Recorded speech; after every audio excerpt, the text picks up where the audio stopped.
बिहार में कांग्रेस के गढ़ माने जाने वाले औरंगाबाद सीट पर चुनाव की प्रक्रिया सुबह 7 बजे से जारी है। हमारे साथ बात करने के लिए मौजूद हैं उम्मीदवार आनंद शंकर सिंह जी। सर, अगर पहले चरण के हम वोटिंग पैटर्न की बात करें तो एक रिकॉर्ड ब्रेकिंग मतदान जो है वो देखने को मिला है।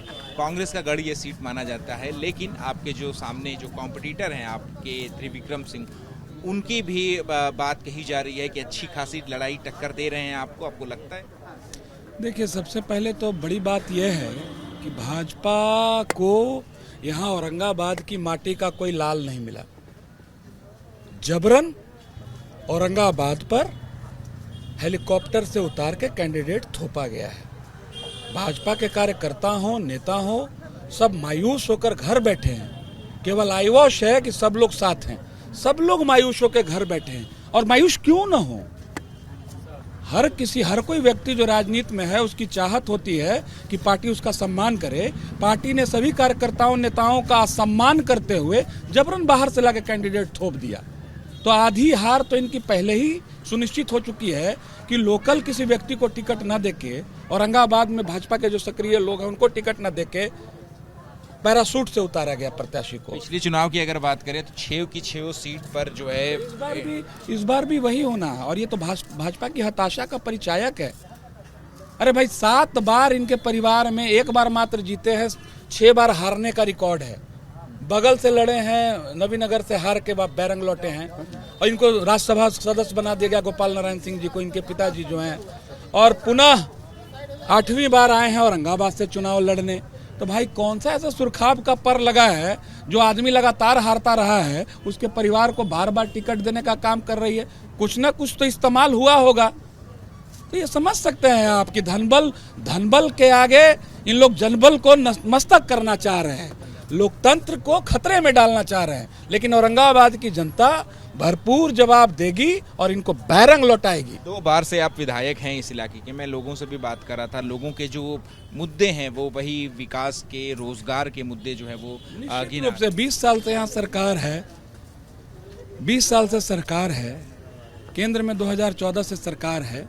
रोजी रोजगार के लिए लोग यहाँ से पलायन कर रहे हैं, और उन लोगों का नाम SIR के माध्यम से काटने का षड्यंत्र रचा गया। यहाँ महंगाई उसी प्रकार से बढ़ी हुई है, किसानों के खेतों में पानी नहीं आ रहा, किसान बदहाल हैं। तो किस चीज़ का श्रेय लेना चाहते हैं? हम लोगों ने तो प्रयास किया, सारी चीज़ों को किया, तो मेडिकल कॉलेज के लिए मिला, आपका पॉलिटेक्निक कॉलेज खुलवाया, 2 ITI कॉलेज खुलवाया, अदरी नदी पर रिवर फ्रंट बनवाने का काम किया, 27 करोड़ की लागत से स्पोर्ट्स कॉम्प्लेक्स बनाने का काम किया। तो हम लोग तो प्रयत्नशील है। तेजस्वी को मुख्यमंत्री पद का उम्मीदवार तो आप लोगों ने बना दिया, और वो जो है चुनाव से पहले भी वो बार लगातार घोषणा 30,000 रुपये एक साथ देने की बात उन्होंने कही 14 जनवरी को। तो हम आपसे ये जानना चाहते हैं कि क्या आपको ये नहीं लगता है कि थोड़ा सा देर भी हो गई थी कांग्रेस और महागठबंधन को सीटें फॉर्मेट? कोई देर नहीं है, यहाँ तो सभी पार्टियों को देर हुई, ऐसा थोड़ी है कि कोई देर नहीं हुई, और बहुत ही अच्छे तरीके से सीटों का वितरण हुआ। हर कास्ट को उसमें जगह मिली महागठबंधन के द्वारा, उसका हम लोगों को बेनिफिट मिलेगा। एक आखिरी सवाल कि दिल्ली में लाल किले पे जो ब्लास्ट हुआ, प्रशांत किशोर ने कहा कि बिहार चुनाव है, उससे पहले इस तरीके का ब्लास्ट हुआ। हालांकि उन्होंने ये भी कहा कि कार्रवाई होनी चाहिए और दोषियों को सजा मिलनी चाहिए। ये देखिए, इसमें बहुत कुछ मैं नहीं कह सकता हूँ, लेकिन जनमानस समझता है चीज़ों को। जनमानस दिग्भ्रमित नहीं होगा।